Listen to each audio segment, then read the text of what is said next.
और यीशु मसीह के नाम में आप सभी को आशीष हो।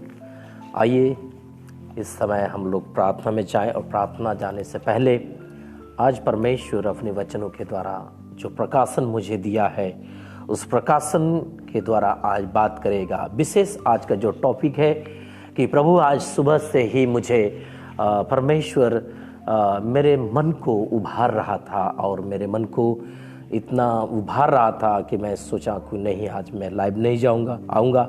लेकिन मेरे मन में बार बार प्रश्न उठ रहा था कि परमेश्वर की ओर से कि जो लोग बहुत से ऐसे लोग हैं जो भविष्यवक्ताओं पर दोष लगाते हैं कि आज भी जो बहुत से ऐसे भविष्यवक्ता है प्रभु यीशु मसीह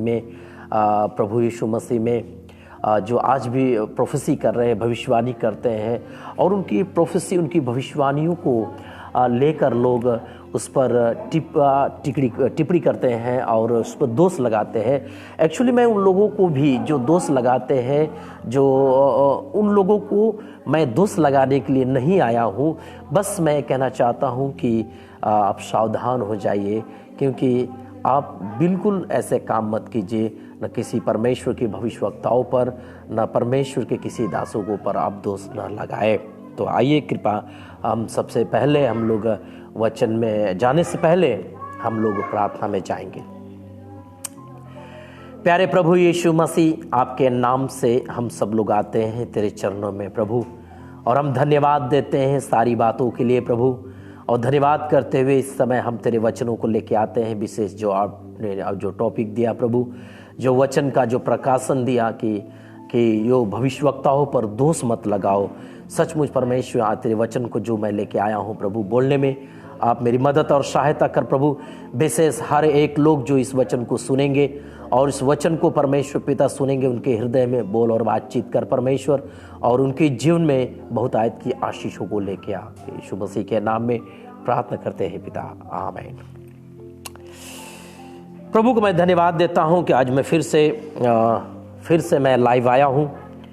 आप लोग जैसे जानते हैं कि आज जिस टॉपिक पे मैं आया हूं, क्या आप भी भविष्यवक्ताओं पर दोष लगाते हैं? अगर दोष लगाते हैं तो सावधान हो जाइए और अपने मुंह को बंद कर लीजिए, क्योंकि बाइबल कहता है कि परमेश्वर कलीसिया में 5 प्रकार के सेवकों को रखा है। आज आप जानते हैं कि बाइबल में लिखा गया कि परमेश्वर कलीसिया को चलाने के लिए 5 सेवकों को तैयार किया, 5 सेवकों को तैयार किया है। और 5 सेवक जो है वो कलीसिया को चलाते हैं। क्योंकि हम इफिसियों को पुस्तक जब हम लोग देखते हैं, इफिसियों को पुस्तक 6वां अध्याय उसके 11 वचन से 13 वचन तक जब हम लोग देखते हैं तो लिखा गया कि परमेश्वर के वचनों में कि हम लोग देखते हैं कि इफिसियों को पुस्तक उसके 4था अध्याय और उसके 11 वचन से लेके उसके 13 वचन तक लिखा गया, उसने कुछ को प्रेरित नियुक्त करके और कुछ को भविष्यवक्ता नियुक्त करके और कुछ को सुसमाचार सुनाने वाले नियुक्त करके और कुछ को रखवाले और उपदेशक नियुक्त करके दे दिया, जिससे पवित्र लोग सिद्ध हो जाए और सेवा का काम किया जाए और मसीह की देह उन्नति पाए, जब तक कि हम सब के सब विश्वास और परमेश्वर के पुत्र की पहचान में एक न हो जाए और एक सिद्ध मनुष्य न बन जाए और मसीह के पूरे दिल डौल तक न बढ़ जाए। हालेलुया। मैं प्रभु का धन्यवाद देता हूं कि विशेष आप लोगों ने देखा कि कलीसिया में 5 लोगों को यीशु मसीह परमेश्वर ने नियुक्त किया है। कुछ को प्रेरित, दूसरा भविष्यवक्ता, तीसरा जो है सुसमाचार सुनाने वाला, चौथा जो है रखवाला और 5वां जो है उपदेश देने वाला। तो प्रियो, आज हम लोग देखते हैं कि आज हम सब लोग जो प्रभु यीशु मसीह में आने वाले लोग हैं, सेवक हो या विश्वासी हो, तो हम लोग क्या करते हैं कि हम लोग एक दूसरे पर दोष लगाते हैं। और जो प्रेरित लोग हैं भविष्यवक्ताओं को पर दोष लगाते हैं, भविष्यवक्ता प्रेरितों को पर दोष लगाते हैं, और सुसमाचार सुनाने वाले रखवाले को दोष लगाते हैं, और उपदेशक करने वाले रखवाले को। इस तरह से हम एक दूसरे को क्या करते हैं, दोष लगाते हैं। लेकिन प्रियो, ये सही बात नहीं है कि हम अपनी देह को बदनाम करें, क्योंकि परमेश्वर ने कलीसिया में 5 प्रकार के सेवकों को नियुक्त किया है, इसलिए कि वे सब जो सेवक 5 प्रकार के लोग हैं, वो सब जो सेवा करते हैं कि हम यीशु मसीह के स्तर तक सभी लोगों को लेके आए। आज मैं प्रभु का धन्यवाद देता हूँ विशेष, और धन्यवाद करते हुए मैं परमेश्वर के नाम की महिमा करता हूँ कि आज प्रभु यीशु मसीह फिर से मुझे ये कहने जा रहा है कि क्या आज हम सब लोग जो मसीह यीशु में हैं, और हम लोगों को कलीसिया में परमेश्वर ने जो 5 प्रकार के लोगों को दिया है, तो हम एक दूसरे को दोष ना लगाए, क्योंकि बाइबल के वचनों में लिखा गया कि 1 कुरिन्थियों उसके 12 अध्याय 35 से 27 तक लिखा गया है कि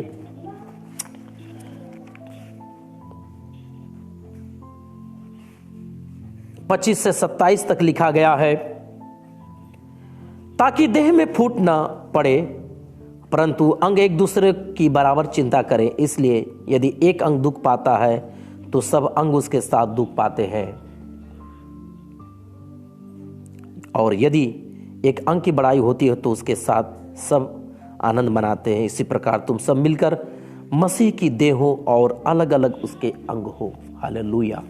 मैं प्रभु का धन्यवाद देता हूं कि प्रभु यीशु मसीह इस वचन के द्वारा आप सब लोगों को आशीष करे, क्योंकि जैसे आप लोगों ने देखा कि बाइबल कहता है कि हम सब लोग एक देह हैं, मसीह की देह है, या प्रेरित हो, भविष्यवक्ता हो, सुसमाचार सुनाने वाला हो, उपदेशक हो, रखवाला हो, हम सब लोग मसीह के देह हैं। तो बाइबल कहता है कि जब हम सब मसीह के देह हैं, तो जब एक अंग दुख पाता है तो सारे अंग दुख पाते हैं, और एक अंग की बड़ाई होती है तो सारे अंग की बड़ाई होती है। इसलिए आज हम सब लोग सेवक और प्रेरित, भविष्यवक्ता, उपदेशक, रखवाले, और इस सब जो 5 प्रकार के परमेश्वर ने कलीसिया को चलाने के लिए 5 प्रकार के सेवकों को तैयार किया है, ताकि हम सब विश्वासियों को मसीह के स्तर तक, उसके वचन के सही मार्ग तक सुनाकर हम उसको लेके आए। लेकिन यहां पर हम देखा जाता है कि हम एक दूसरे के बातों पर दोष लगाते हैं, भविष्यवाणियों के बारे में दोष लगाते हैं कि आज बहुत से ऐसे पासवान लोग जो है, भविष्यवक्ताएं जो है, वो भविष्यवाणी कर रहे हैं। जैसे उनकी भविष्यवाणी को देखकर लोग उस पर विशेष संदेश को लेके आते हैं और कहते हैं कि ये देखिए किस तरह से झूठे भविष्यवक्ता हैं। लेकिन प्रियो, वही भविष्यवक्ता जो उनको झूठा ठहराया जाता है, लेकिन वही भविष्यवक्ताओं की कुछ ऐसी भविष्यवाणियां हैं जो सही होती है। तो क्या हम जो उनकी भविष्यवाणी अगर 1000 में से एक अगर न हो तो क्या उसको हम गलत माने? क्योंकि जैसे आप देखते हैं कि योना ने भी निनवे के लिए भविष्यवाणी किया, और भविष्यवाणी किया कि ये निनवे उलट दिया जाएगा। लेकिन वहां के लोगों ने मन फिराया, और जब मन फिराया तो परमेश्वर ने अपनी इच्छाओं को बदल दिया। जब बदल दिया तो योना की भविष्यवाणी बुरी हुई, गलत किया उसने। क्या वो झूठा ठहरा? क्या वो योना झूठा ठहरा? क्या परमेश्वर झूठा ठहरा कि जिसने उसे कहा मैं निनवे को मार दूंगा, निनवे को उलट दूंगा, निनवे को नाश करूंगा? नहीं प्रियो, ना परमेश्वर झूठा है, ना उसके भविष्यवक्ता झूठे हैं। बस परमेश्वर अपने समय के अनुसार काम करता है। परमेश्वर भविष्यवाणी की आत्मा है, अगर वो भविष्यवाणी देता है तो परमेश्वर उस भविष्यवाणी के द्वारा परमेश्वर बदल भी सकता है, क्योंकि वो अनुग्रहकारी है, वो दयालु है, वो दयावंत खुदा है। इसलिए मैंने आपको कहा कि परमेश्वर ने हमें इस सेवक कलीसिया चलाने के लिए 5 प्रकार के सेवक तैयार किए हैं, और इस सेवकों में हम लोग देखते हैं कि हम अपने ही अंग को क्या करते हैं, अपने ही अंग की क्या करते हैं, हम लोग दुख देते हैं। लेकिन बाइबल साफ कहता है कुरिन्थियों की पुस्तक में कि एक अंग दुख पाता है तो सारा अंग दुख पाता है। अगर एक अंग की बड़ाई होती है तो सारे अंग की बड़ाई होती है मेरे प्रियो। इसलिए बाइबल कहता है कि हम सब मसीह की देह हैं और अलग अलग उसके अंग हैं। कि हम मसीह के देह, लेकिन उसके अलग अलग देह है, अलग अलग हम शरीर है। लेकिन परमेश्वर की जो यीशु मसीह का देह हम लोग हैं, उस यीशु मसीह का देह मेरे प्रियो। क्योंकि बाइबल में लिखा गया थिस्सलुनीकियों की पुस्तक उसके 3 अध्याय और उसके 19 से जब 27 तक जब हम लोग देखते हैं, थिस्सलुनीकियों की पुस्तक और उसके 3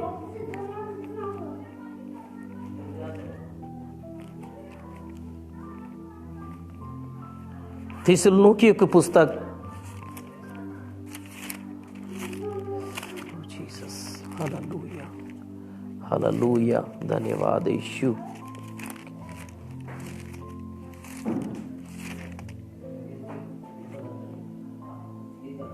एक थिस्सलुनीकियों की पुस्तक,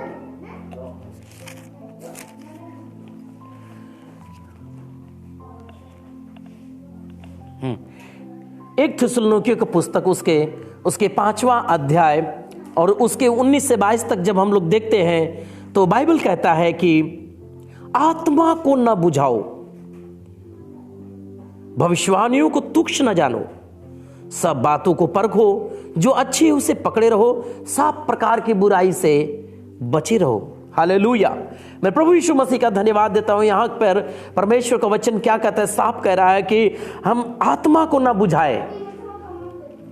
जो परमेश्वर ने आपके अंदर जो आत्मा दी है, विश्वास की आत्मा, परख की आत्मा, वचन की आत्मा, उसको ना बुझाओ, यानी उसको जागृत रखे कि यीशु मसीह ने हमें क्या कहा, यीशु मसीह ने हमें क्या सिखाया, कि पवित्र शास्त्र बाइबल हमें क्या सिखाता है, यीशु मसीह की कौन सी वचन है जो हमें सही मार्ग पर लेके जाता है। तो इसलिए उसकी वचन का जो है, उसकी जो दी हुई उसका वचन को हमें क्या करना है कि नहीं बुझाना है। और बाइबल कहता है भविष्यवाणियों को तुच्छ न जानो, कि जो भविष्यवाणी जो आती है वो परमेश्वर के द्वारा आती है, इसलिए हमें उसे तुच्छ नहीं जान रहा है, ना हमें उसे बुरा कहना है, ना उसके बारे में बुरा सोचना है। लेकिन बाइबल कहता है सब बातों को परखो, जो अच्छी है उसे पकड़े रहो और सब प्रकार की बुराई से बचे रहो। हालेलुया। प्रभु यीशु मसीह का मैं धन्यवाद देता हूँ प्रियो कि आज वचन के द्वारा परमेश्वर आप लोगों से बात कर रहा है और कह रहा है कि इस समय जो है हमें किसी को दोष नहीं लगाना है। कोई भी परमेश्वर का सेवक हो, या वो प्रेरित हो, या भविष्यवक्ता हो, या सिखाने वाला हो, या उपदेशक हो, या रखवाला हो, जैसे भी परमेश्वर उसको सेवा दिया है, जैसे भी वो सेवा कर रहा है, उसकी सेवकाई के ऊपर आप दोष ना लगाए। क्योंकि बाइबल कहता है इब्रानियों की पुस्तक 10 अध्याय और उसके जब हम लोग देखते हैं 26 और 27 वचन में लिखा गया, इब्रानियों की पुस्तक 10 अध्याय 26 और 27 में लिखा गया, क्योंकि सच्चाई की पहचान प्राप्त करने के बाद यदि हम जानबूझकर पाप करते रहे तो पापों के लिए कोई बलिदान बाकी नहीं। हालेलुया। विशेष रीति से हम सब सेवक जानते हैं, जो 5 प्रकार के सेवक को परमेश्वर ने कलीसिया में तैयार किया है, ये विशेष रीति से हम अच्छी रीति से जानते हैं कि हम सच्चाई को जानते हैं, यीशु को जानते हैं, अच्छी रीति से बाइबल को जानते हैं, प्रभु के वचन को जानते हैं। लेकिन अगर जानने के बाद भी अगर हम पाप करते रहें तो बाइबल कहता है उसके लिए कोई बलिदान बाकी नहीं।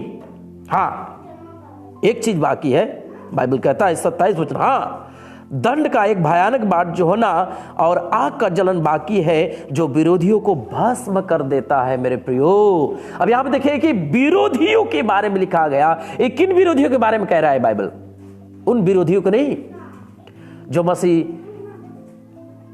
सेवकों को, यीशु भक्तों को, जो यीशु मसीह के पास आते हैं, विश्वास के साथ चलते हैं और यीशु मसीह के पास आराधना स्तुति करते हैं, उसकी आज्ञाओं का वचन का पालन करते हैं, उनके लिए मैं माफी चाहता हूं, क्योंकि बाइबल कहता है कि उन विरोधियों के लिए बोल रहा है, उन विरोधियों के लिए नहीं बोल रहा है जो यीशु मसीह के सेवकों का अपमान करते हैं, जो मसीह भक्तों का अपमान करते हैं, निंदा करते हैं, उन्हें मारते हैं, उन्हें धर्मांतरण करके दोषारोपण करते हैं। उन विरोधियों के लिए नहीं कह रहा है, ये इन विरोधियों के लिए कह रहा है कि जो मसीह यीशु के वचन और सच्चाई को जानकर भी पाप कर रहे हैं, उनके विषय में बात कर रहा है। हालेलुया। उन विरोधियों के बारे में बात कर रहा है प्रियो। इसलिए बाइबल कहता है कि उन विरोधियों को क्या करता है कि भस्म कर देगा। प्रियो, हमें डरना, हमें भयभीत होना है, क्योंकि आप जिंदा प्रभु की सेवा कर रहे हैं। आप जिस प्रभु की सेवा आप कर रहे हैं, उस परमेश्वर की सेवा आज हर एक प्रभु यीशु मसीह के नाम से जो सेवक लोग तैयार होकर सेवा कर रहे हैं, वो सब लोग उसी यीशु मसीह के नाम से सेवा कर रहे हैं प्रियो। इसलिए मैं कहना चाह रहा हूं कि समय है कि हम किसी के ऊपर दोष ना लगाएं, चाहे जैसा भी सेवक हो, वो चाहे जैसा भी सेवक हो। हम किसी सेवकों के ऊपर दोष नहीं लगाना है, न किसी की विशेष भविष्यवाणियों के ऊपर। जो बहुत से ऐसे हम लोग देख रहे हैं कि कई सालों से कई जलंधर में और बहुत से ऐसे भविष्यवक्ता हैं जो खुल के आए हैं, भविष्यवाणी कर रहे हैं। और मैं देखता हूँ फेसबुक यूट्यूब में उनको भविष्यवाणी को लेकर बहुत से लोग टिप्पणी करते हैं। तो प्रियो, ये हमें करने की ज़रूरत नहीं, क्योंकि आप जब टिप्पणी करते हैं तो उसी प्रभु यीशु मसीह के नाम से, उस वचनों के द्वारा आप टिप्पणी करते हैं, लेकिन उसी यीशु मसीह के वचन के द्वारा वो लोग भविष्यवाणी करते हैं। तो प्रियो, विशेष मेरा यही संदेश है कि आप लोग प्रभु के वचनों के द्वारा सावधान हो जाए, क्योंकि मत्ती उसके 7 और उसके 3 से 5 तक लिखा गया। जब हम लोग देखते हैं मत्ती 7 और उसके 7 अध्याय, मत्ती 7 अध्याय 3 से 5 तक जब हम लोग पढ़ते हैं,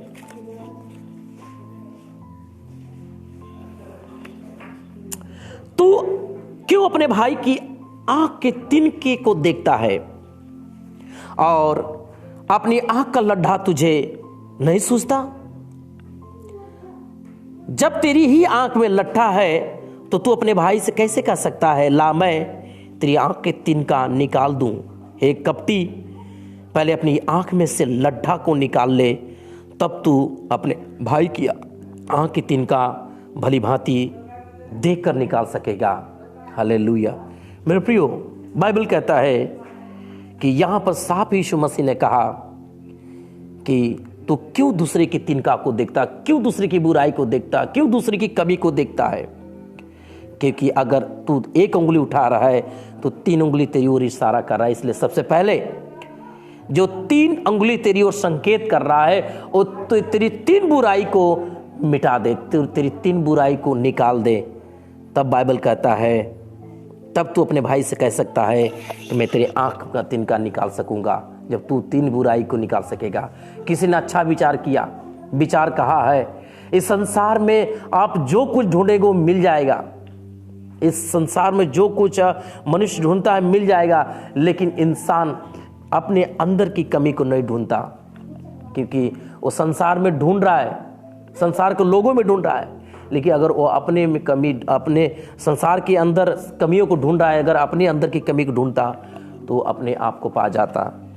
प्रियो, जिस तरह बाइबल कहता है, कुलुस्सियों की पुस्तक उसके 3 अध्याय, कुलुस्सियों की पुस्तक उसके 3 अध्याय और उसके 13 वचन में लिखा गया, 13 वचनों में लिखा गया,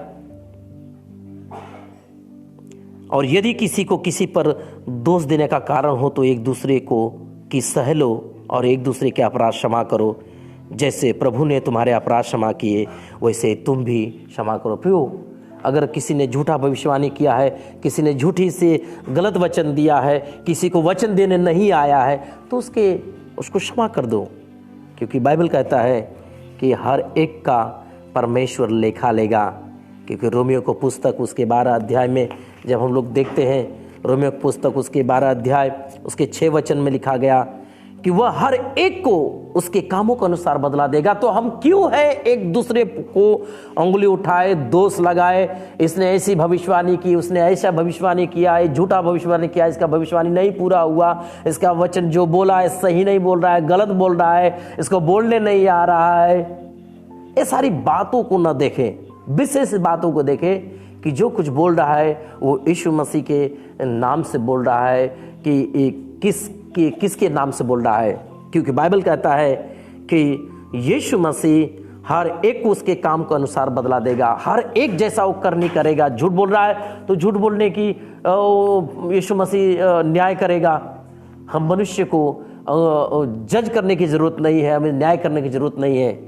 इसलिए बाइबल कहता है कि कहीं ना कहीं हम सब लोग जो मसीह यीशु के सेवक लोग, जो 5 प्रकार के सेवक लोग हैं, कहीं ना कहीं हम अन्य जातियों में भी ठोकर का कारण बन जाते हैं।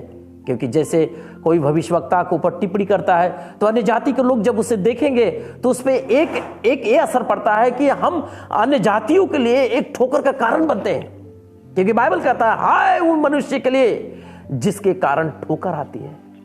तो हम अन्य जातियों के लिए ठोकर का कारण न बने, न अपने भाई की निंदा करे, न अपने भाई के तिनकों को निकाले। सबसे पहले मेरे प्रियो अपने तिनकों को निकालें।